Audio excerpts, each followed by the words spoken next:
All right, so this is going to go over some applications of properties of intermolecular forces, and you have a lot of practice problems which are in your in the demos and in our notes and in some AP problems you're going to do.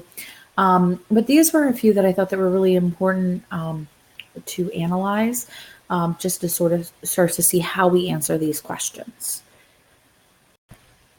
So all of these are in your notes. This is an example of analyzing some data related to vapor pressure. And we didn't get to see a demo of this. We did talk a little bit about some examples of vapor pressure. So this is why water will evaporate even though it's below the boiling point when you leave water in a cup out.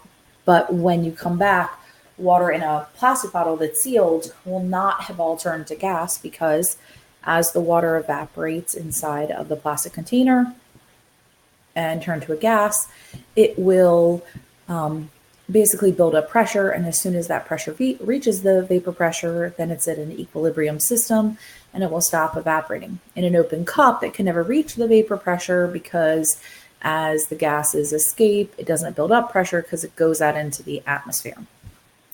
All right, the other thing that's really important with vapor pressure, as IMFs increase, so you have stronger intermolecular forces, you have a decrease in vapor pressure.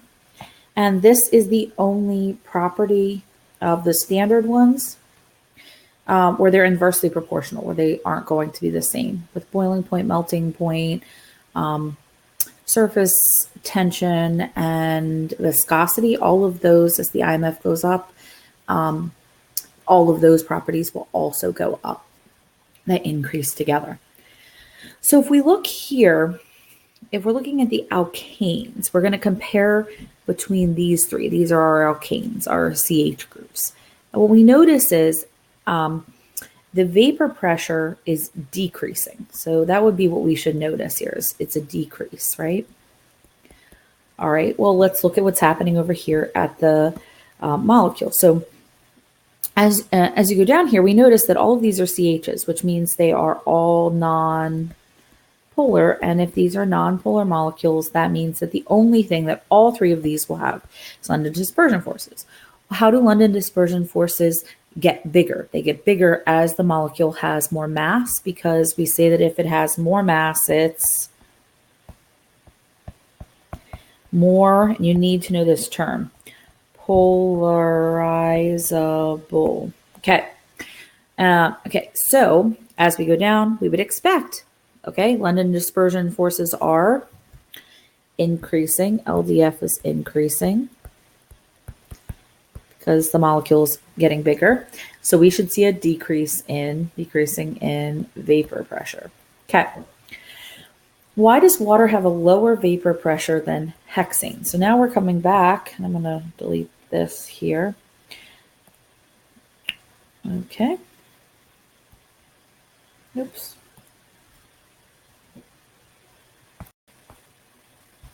All right, so now we're going to answer this one. Why does water have a lower vapor pressure than hexane?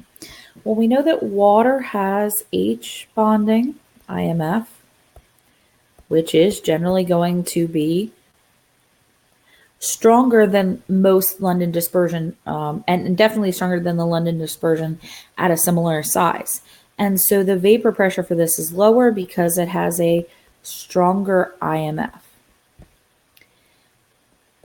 So this one has only LTF. Now, if you notice though down here, and this is where it's a little bit more nuanced, octane actually has a lower vapor pressure than water. And this also still only has London dispersion forces. But if we look here, this has got a lot of carbons to it. So this is where the London dispersion forces become stronger than the IMFs because the molecule is very big. So remember, it is possible for London dispersion forces to be a stronger IMF than hydrogen bonding, but only if the molecule is long. So this will apply to analyzing vapor pressure as well as surface tension, viscosity, melting point, boiling point. It's very different when you are talking about solubility, which we're going to look at in the next example. That's more about polar, nonpolar, ionic versus the strength of the IMFs, it's more the type of the IMFs, but in the vapor questions, it really comes down to just the strength of the intermolecular forces within the molecules. And it's very important that when you do this, you do not just say water has hydrogen bonding, so it's stronger. You always have to compare both when you're being asked to compare two, or if it was three, you need to compare all three. Okay, so here's another example from your notes. So these are three organic molecules, and we're supposed to put them in order from least polar to most polar. And so this would have to do with whether they would basically dissolve in water or not. Okay, so if we take a look at these, butane only has CHs. We know CHs are always non-polar. So if this is a non-polar, purely non-polar molecule, the only thing it will have is London dispersion forces. The other thing I'm just looking at real quick is if you notice, these are all about the same size. The ones with oxygens will have a little bit more mass just because oxygen adds some mass to it, but they're all 4-carbon chains. When we're comparing this, what we're really looking at is the functional groups that are present. Okay, so now we look at butanoic acid, and it has some parts of the molecule which are nonpolar, London dispersion forces only. But if we come over to here, this has also got dipole,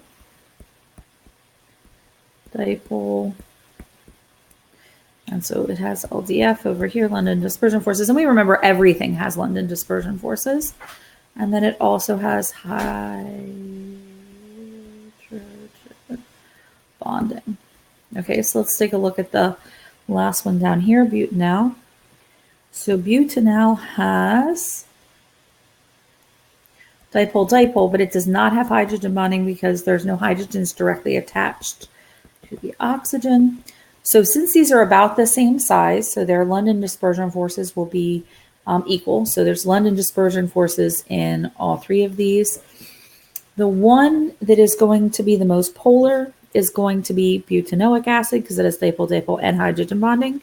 So this is going to be your most, and then this is going to be your least, and the butanal will be in the middle. Why this is really important is butanoic acid is going to be your most likely to be soluble in water. We know butane would not dissolve in water because it's completely nonpolar. And that it would dissolve in something like hexane, some type of solvent like that. Butanal, it's harder to tell whether it's going to dissolve or not. You would have to, test it out in water or look it up in a database because it's got this London dispersion force, this nonpolar region, and then it does have a little bit of polarity at the end. But without hydrogen bonding, that's not going to be very strong. All right, so this last example is also in your notes. It's in the application to large organic and biological molecules. So we already took a look at number 2 with the fats. That was in our demos. That's why oil doesn't mix with water. And number 3 is soaps and proteins. We will do together in a class because we're gonna make an example molecule of this, of the proteins, because they're a little bit more complicated. And this is number 1. So there are a bunch of questions here, but I just want to analyze these 2 structures. So there are 2 vitamins here, and one is fat soluble and one is water soluble. So let's take a look at these. So I'm going to first highlight anything, because we have nothing ionic, so I'm going to highlight anything with hydrogen bonding. So we have hydrogen bonding here, here, here, here, and here. Okay, so hydrogen bonding is going to make these polar, right? More polar. Organic molecules can never be purely polar because they have some CHs in it. And you notice I'm not highlighting anything else in vitamin A because these are CHs, and CHs are never polar. Now I'm going to come back and highlight any regions which are dipole, so they're not hydrogen bonding, but they're still going to create a polarity. When we're done, what we notice is vitamin C has a lot more highlighted regions.